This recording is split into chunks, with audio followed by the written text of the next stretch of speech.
Steelers GM backs Kenny Pickett. Is this terrible news for fantasy football? We will hit on that plus top fantasy landing spots for free agent and rookie tight ends on today's episode of Locked On Fantasy Football. You are Locked On Fantasy, your daily NFL fantasy podcast. Part of the Locked On Podcast Network. Your team every day.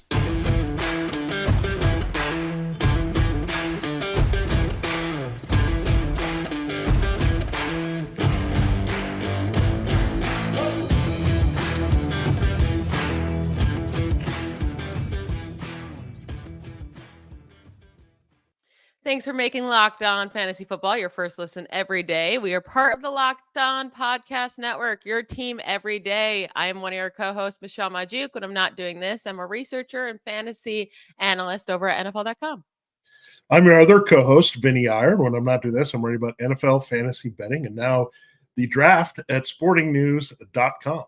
Today's episode is brought to you by FanDuel. Make every moment more. Right now, new customers get $150 in bonus bets with any winning $5 bet. That's $150 if your bet wins. Visit FanDuel.com/locked-on to get started. All right, Vinny, we did our running back and wide receiver favorite landing spots in our last two episodes. We're going to hit on our favorite landing spots for the rookie and free agent tight ends. But first, we do have some news that has dropped over this week that's fantasy relevant. So I wanted to hit on that first. You know, we have Alexander Madison and Marquez Valdes-Scantling both released. How does that affect, the Vikings backfield and the Chiefs receivers? But also yesterday, Steelers GM Omar Khan, he's backing Kenny Pickett, saying he has full faith in him. Let's start here. Vinny, why do the Steelers hate me? Like, why? I'm crying over here. Well, I think the one thing you can say is that it's been tough with the offense coordinator changes. And Omar Khan is kind of defending himself, right, for taking Kenny Pickett and saying this is a pick that we're standing behind. We're not going to totally go in the tank with this. But I think it's fair to explore a Zach Wilson type situation here when we go after. In terms of going after another quarterback, right? Okay. Yeah, that's what I mean. Like, you can keep him around. That doesn't mean he still can't develop as a backup, right? I mean, Mason Rudolph's a free agent, so let him maybe sit another year, see what you're going to get here. And if you can't get Justin Fields, maybe this is an indication that they're unwilling to go out and make that kind of investment. I hope for your sake, they're not bridging with Ryan Tannehill and waiting on Kenny Pickett here because he knows the system of Arthur Smith. But that obviously could be a plan B here if they can't retain Rudolph. So I don't know. These combine comments, they're all close to the vest. We don't know exactly what these teams are thinking. They could be right now not in a good position to trade for Justin Fields, but they could increase the offer. The Bears could settle for something different. And all of a sudden, hey, we like Kenny Pickett, but we had this opportunity we had to take for Justin Fields. And again, if you have Kenny Pickett as a backup for now, I think you have to do that. He's cheap right now as a first-round pick. So you're going to keep him around. And now what you're seeing with Zach Wilson in this sense is now the Jets are hoping to trade him. I don't know what team is going to trade for Wilson, but he could develop into a backup, and maybe we'll have a Geno Smith situation develop. But I wouldn't totally give up on Kenny Pickett. I think the offense, we know how bad it has been here with Matt Canada, then the transition last year. So maybe a new offense helps Pickett. I mean, he is an athletic quarterback. Let's keep that in mind. I mean, he ran really well at the combine. So he can't actually fit what Arthur Smith wants to do. No. We're not going to make excuses for him. There have been two quarterbacks since the 1970 NFL merger. We have to remember this is 53 years ago. 53 years of data that we have. There's been two quarterbacks that have thrown fewer than 20 passing touchdowns over their first two seasons in which they had 700 plus pass attempts. It's Kenny Pickett at 13 and David Carr. I always said Kenny Pickett reminds me of Derek Carr, which I hate Derek Carr. So, but it's actually him and David Carr, even worse, at 18. So that means Pickett has the fewest passing touchdowns among all those quarterbacks over the first two seasons by five. Yes. That is so many since 1970. And even if you go down to 600 pass attempts, Pickett is still by far the lowest. He's not the only quarterback that's been put into a bad situation. He's not the only quarterback that had a bad OC. And he's by far the worst since 1970 in terms of doing anything, putting up some points, like do something. It's like that GIF GIF, Yeah. whatever you want to call it. Yeah, I'm You trying to be poke in the optimistic stick at him, for do you. something. Yeah, I'm trying to be optimistic for you a little bit. I mean, yes, he hasn't done a lot, but I think what the Steelers have made a mistake here, Michelle, is they're good in carrying over that defense. They've had like the same style of defense to some degree. It's changed a little bit over the years, but what do? They find the edge rushers for it every year. They find guys that can do what they want to get to the quarterback. Now, they don't do this offensively, which is weird with Mike Tomlin, that why don't you try to figure out that formula? If you saw Ben Roethlisberger work and it'd be a compliment to what they're doing, why did you not go in that direction? That's what I'm wondering here with Arthur Smith. Again, we know he's a two tight end kind of a running quarterback type deal. So I don't know. This could be a square peg in a round hole all around, no matter what you do. So I don't know. I think just because there's a new situation, I would like to check it out. But I think it's a very short leash, Michelle. If they start Kenny Pickett here, that's why I think, sadly, this could indicate that they're going after Tannehill as kind of a contingency plan, and kind of like what we saw develop with Marcus Mariota and Tannehill there pretty quickly in Tennessee. So it's bad news. But I think in Tennessee, speaking of, I think it's a little bit better news. I'm not going to give up on Will Levis quite yet. And first of all, he's going in year 2. So we had all that promise with Kenny Pickett in year 2, and he just fizzled completely. So I think if you get to 2 seasons, I think that's fair, Michelle, to say Kenny Pickett is on a short lease and time is ticking really fast on him. Like we had with Daniel Jones, I think with Will Levis, he has a little bit more time. He didn't start all of last year. They didn't really have a great offensive line, so he's under siege. They don't have a great receiving core. But if they make the improvements, as we've said, going after receivers, upgrading that offensive line, changing their offense here to Brian Callahan, if he doesn't start coming through, then we're going to write him off as well. But I think Levis and Pickett are kind of the same, right? I mean, they both have big arms. They impress. They're underrated athletes. But can they put it all together, right? That's the big question. So I think they're the same questions with Levis as we have with Pickett going forward. Yeah, I think we've already seen bigger games from Will Levis than we've ever seen from Kenny Pickett. So at First least game. we've seen First game. yeah, we've seen more upside from him. So maybe there's a chance. Like I'm not like super high on Will Levis either, but definitely willing to give him a shot. Plus the Titans, they're not Super Bowl contenders. Like this is a year where they can see what they have in Will Levis and go on, right? Right. Yeah. And if he hits, he's going to hit big. That's the thing. Even if Kenny Pickett does get better, you're talking like he gets to Derek Carr, Alex Smith level. Like, oh, Yeah. good, cool. That's even worse. I'd rather, whatever. It doesn't matter. We'll move on to the other news so I don't get so flustered the rest of the podcast. 2 things happened that we did expect to happen, right? Marquez Valdes-Scantling was released from the Chiefs. This was very much expected. He has not produced, and they saved like $11 million cutting him. I think this just is, it gives us more optimism for whatever player they do bring in, that they're going to get a lot of targets and going to get the opportunity. So that's great. And then Alexander Mattison was cut. Team has been talking up Ty Chandler. They moved to Ty Chandler at the end of the year. Alexander Mattison was just a guy. You called it at last preseason. He's released now. I don't know. I don't think he like lands in a spot where he's a lead back anywhere. I think it's kind of done for Alexander Mattison. But for the Vikings, does this make you higher on Ty Chandler? Because if I have Ty Chandler in a dynasty league, I'm trying to sell him right now. Yeah, I'm not going to buy that Ty Chandler is going to be their lead back. And keep in mind, this is the Kevin O'Connell system. They kind of will work in running backs. They're kind of fickle about that.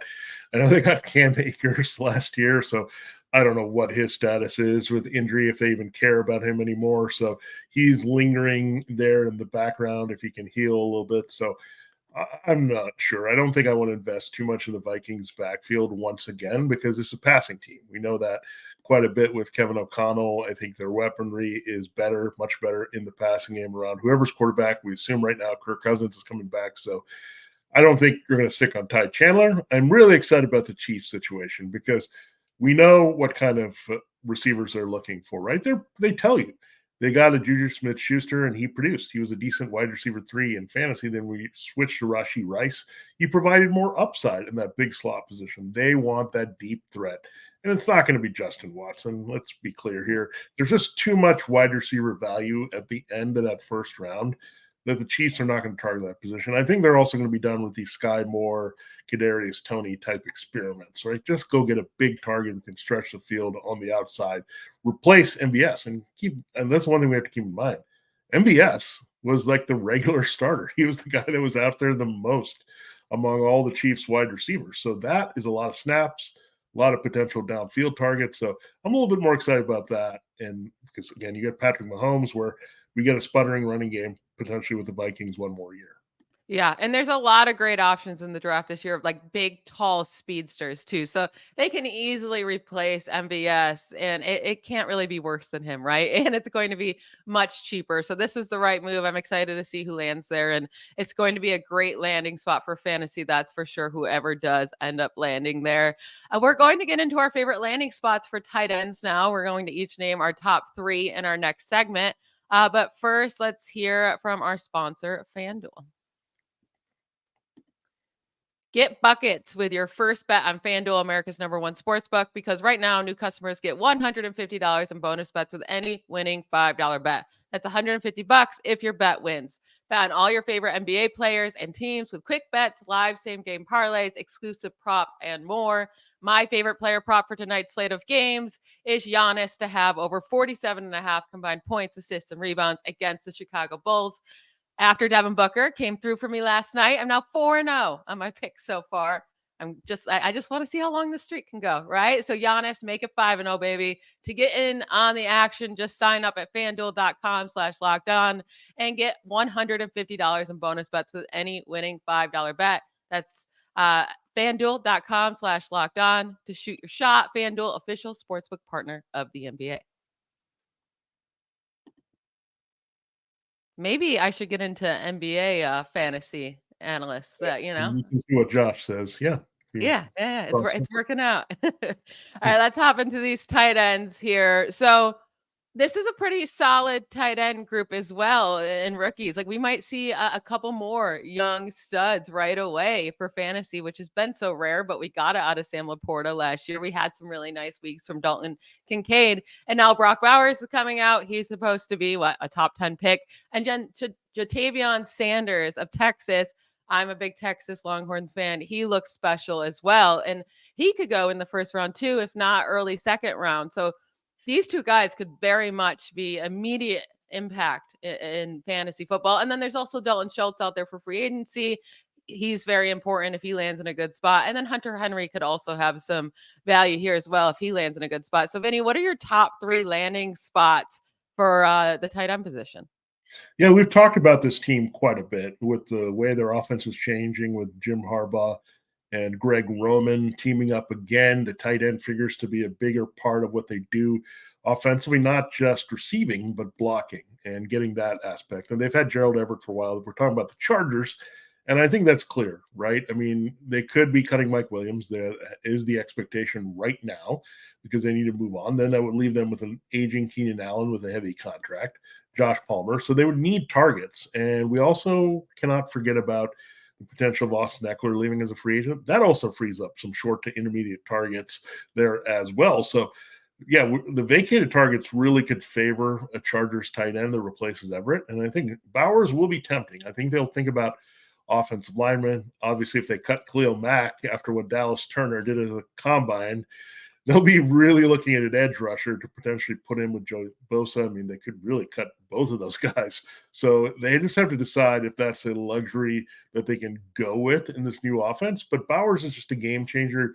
You get him early. He's kind of a hybrid in terms of having that wide receiver-like impact, which you need. So, again, I'm excited about Bowers. We'll see. He said he's a little non-committal about drills at the combine. He doesn't need to do anything. Everyone can see what he can do at Georgia in any aspect of any offense. So I'm really excited about it. The Chargers, I think, we said they're going to be run heavier, but we know, again, Greg Roman in Baltimore did make room for Mark Andrews and made him a big deal along with that running game. So I'm excited for that.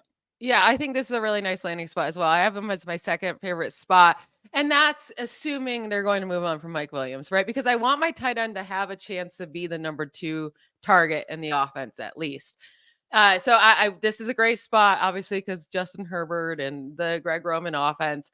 But then also, I don't know if they're going to use that early of a pick on a tight end because of Malik Neighbors or Rome Odunze. They should be there. I mean, remember, Kyle Pitts went before Jamar Chase. That was probably pretty stupid, right? It's not just Jamar Chase. It's Devonta Smith and Jalen Waddle. Like, you should be taking a top tier elite wide receiver over tight end. Like these early tight ends just haven't been working out so much. Those guys that go in the top 10, just not worth those picks necessarily. But even if they wanted to wait till their second pick, there is a chance that Jatavian Sanders is sitting right there. And I think that would be a really, really nice pick for them and an awesome landing spot for him. My number one landing spot were the Colts. So I just think this is an opportunity for so much volume. And when it comes to fantasy football, that's what we want, right? Volume. And even if they keep Michael Pittman Jr., which I think they should, I think they'll tag him. But then there is that clear opportunity to be the number 2 target in this offense. Very small sample size, but Anthony Richardson did very heavily target the tight end position. The Colts, I mean, they didn't have a tight end last year, right? It was a bunch of just like misfits and nobodies, but Kylan Granson was the 4th target in this offense. I do think if they were to use one of their early picks on either Bowers or Sanders or sign Dalton Schultz, like those are the 3 options I would want here. I would be very, very excited about this landing spot. I think it's the top tier spot for any of these guys to land at. Yeah, it's very interesting. They've kind of collected tight ends, and they've all had a little bit of promise, right? I mean, Kylan Granson was the number 1. He had a lot of targets last year. Mo Cox is still on the roster, believe it or not. And then behind him, you have a couple draft picks that they took a shot on, Jelani Woods and Will Mallory. I don't know if any of these guys, they were both injured, Woods and Mallory, to end last year. I don't know if they believe in any of these guys standing out from the other, right? We don't, definitely in fantasy football. Like, this is so frustrating. You have to go back a while, maybe to that weird touchdown heavy season of Eric Ebron to get the top real tight end that comes out of the Colts that is a fantasy football relevant. So I don't know. Will they clean this up? That's still to be determined. Do they like any of these guys to stand out? This offense, if you look at it, the parallel to Shane Steichen in Philadelphia, what were the 3 receivers there? It was Devonta Smith, A.J. Brown, and Dallas Goedert. So they need to get a Dallas Goedert type there to maybe shore up the receivers. But you're right. The opportunity is there because the jury's still out, I think, on both Alec Pierce and Josh Downs, what they can do, right? So they stay on the field, be competitive, and contribute. Again, if they get a Dallas Goedert type somewhere early in the draft or look at maybe Hunter Henry like that, then you could say, okay, they're cleaning up this position. So I do like the potential, and the personnel could be there. I just don't know where the Colts are going to go exactly. And watch out for some of the guys on their own roster as well, maybe emerging. Yeah, I'll say if they just bring in someone that's cheap, another, middle of the round type guy, I'm not excited about this landing spot. I'm only excited if they spend up on him, right? If it's an early draft pick, if it's a guy in free agency that they spent money on, like a Schultz or a Henry, then I'm like, okay, they spent money now. They're going to utilize him. It's not going to be like this game where they're plugging in Kylan Granson or Mo Alley Cox instead of him on a regular basis because they actually spent. If it's just another nobody, then no, it's not a good landing spot. And then lastly, out of the top 3, we'll still get to 3 more teams after this, but I think the third best landing spot you'd have to say is the Dolphins, right? Because besides Tyreek Hill and Jalen Waddle, there is nothing else there. They really need a third option, and maybe it is a third wide receiver, but I think this team could really thrive with a talented athletic tight end there to give them that third pass catching option. And it could really, I mean, their offense is already very opened up, but it can make things just way more harder on defenses. I think that's the way to go for this Dolphins team. Yeah, I mean, Mike Gesicki wasn't exactly what they're looking for. Then they let him walk, and he went to the Patriots. And then last year, Durham Smythe was more of a blocking tight end. That that Durham Smythe had the 3rd most targets on this team last year? Yeah, it doesn't surprise me because, I mean, if you parallel it with Mike McDaniel and the 49ers, I mean, who are the top 3 targets there? Deebo Samuel, Brandon Ayuk, George Kittle. Now, we don't see necessarily that third receiver. What's different is Juwan Jennings was kind of the slot guy dedicated for the 49ers. With the Dolphins, so both these guys, Hill and Waddle, can play the slot. So it's kind of an interesting mix of receivers that they have there on the inside. But so maybe they look for a field stretching tight end a little bit, the way that George Kittle is. I don't know if Hunter Henry has that in him. I think he's a blocker in that sense, where in line he can get downfield and be a little bit of force in the red zone. But there's a parallel to say, okay, Mike McDaniel's probably looking for an impact tight end. I don't think they saw Gesicki as it. They kind of just went by without it. last year and just wanted to see what happened. But you're right. This offense gets a little too predictable, right? If you can contain Hill, and we saw some teams do that down the stretch, contain Hill, and then Waddle wasn't there, he was hurt or banged up and playing hurt, then it was easy to slow down this offense if they weren't running the ball. So they need this element quite a bit. And I think getting a blocker also is going to be key here. So it's interesting that, again, I thought there would be some of this carrying over from the 49ers. We haven't seen it come to fruition yet, but maybe this is an opportunity to do so this year. Yeah, they just haven't really had anybody there to be able to do that. But they're the 21st overall pick. So Brock Bowers is going to be long gone. And it's probably too early for Jatavian Sanders. But if they're able to move back and then take him, I would love that fit there, because Sanders averaged over 15 yards per reception. He is that guy that could be a deep threat tight end that can get down the field. I think that'd be a lovely fit in this offense. And so, yeah, this is also just another great landing spot for any tight end.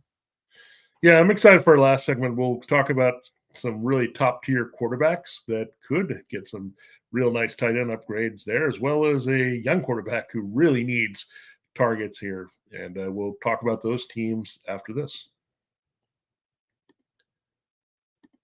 This episode of Locked On Fantasy Football and this particular show is sponsored by BetterHelp. And really, what would you do if you had an extra hour in your day? And we all wish we had a little bit more time to get the things that we would like done in our lives. The question is, what's that time for? If that time was unlimited, what would you use it for? The best way to squeeze that special thing in your schedule is to know what's important to you and make it a priority. Therapy can help you find what matters to you so you can do more of it. And I can't stress enough how much therapy has helped me.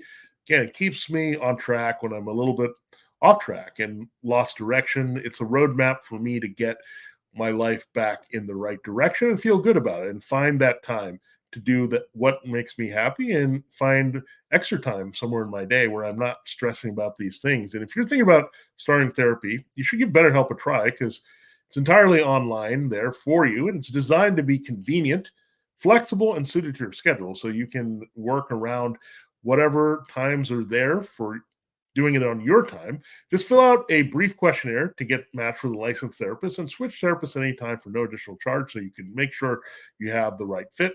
Again, BetterHelp is going to make sure that you're right there with the right therapist. Learn to make time for what makes you happy with BetterHelp. That's BetterHelp. Visit BetterHelp.com/LockedOnToday to get 10% off your first next month. That's BetterHelp. That's help, H-E-L-P, BetterHelp.com/LockedOn to get that 10% discount off your next month. All right, Michelle, time to close the show. And this team is really attached to a tight end. A lot of mock drafts, if you see them lower in the draft, it's kind of surprising because they're down there a little bit. But if Brock Bowers kind of slides out of the top 10 in that area where we thought he was going to go really high, then the Bengals might be an option here with Joe Burrow. Now, why would we say the Bengals, right? It hasn't been all that great with C.J. Uzomah. And then we saw the combination last year. They tried to bring in Irv Smith. They had Drew Sample, who's now a free agent. He's more of a blocking tight end.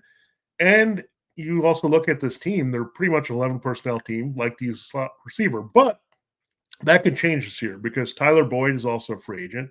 They're committing to bring back T. Higgins. That probably means they're going to say goodbye to Boyd. So Sample and Boyd could be gone. They need somebody in the middle of the field. Burrow likes throwing to the tight end. We saw that early in his career with Uzomah. Remember, Uzomah and him had some big games and connections downfield. So Uzomah was gone. I don't think they could quite find his replacement as he moved on to the Jets. But you look at it, I think Joe Burrow would like to throw to a tight end. If he had someone special, you go back to Thaddeus Moss being a weapon there with the great receivers they had, Jamar Chase and Justin Jefferson at LSU. So I think if the option presented itself, Michelle, that Burrow would really lock into the tight end, work the middle of the field. What we need to happen is them not to go after a slot receiver. And then you pivot to make this third guy basically the weapon we had, as I mentioned, between Brown and Smith. You want this player to be that between Chase and Higgins. Yeah, I can definitely see them trying to. I feel like the Bills were trying to find their next Travis Kelce by taking Dalton Kincaid last year, right? I could see the Bills following suit as well. You know, teams like to copy each other, so I can definitely see that. And I think it's a really nice landing spot. as long as Tyler Boyd, they don't bring back Tyler Boyd, they don't bring in another big third name guy at wide receiver, that could be a really nice spot. I would say, though, I think the Jets might be slightly better landing spot, though. I put the Jets at 4, Bengals at 5, because the Jets right now, I mean, you're talking Garrett Wilson, and then, a bunch of dump offs to Breece Hall. That's fine. But we know, that's not really a great winning formula to throw to your running back all too much, unless it's Christian McCaffrey and he's just a whole different human being. But the third target on the Jets was Tyler Conklin. That shouldn't happen on any team. But clearly, they want to use the tight end position, but also they had Zach Wilson and a bunch of random quarterbacks, right? Now they have Aaron Rodgers there. They have to give him other weapons. It can't be just Garrett Wilson. We talked about on our wide receiver show, great landing spot for a wide receiver, but maybe it's the tight end position that they upgrade and they go Garrett Wilson, a tight end, a great receiving tight end, and Breece Hall, and then maybe bring in kind of a lower name wide receiver and not go after the Calvin Ridley or someone like that.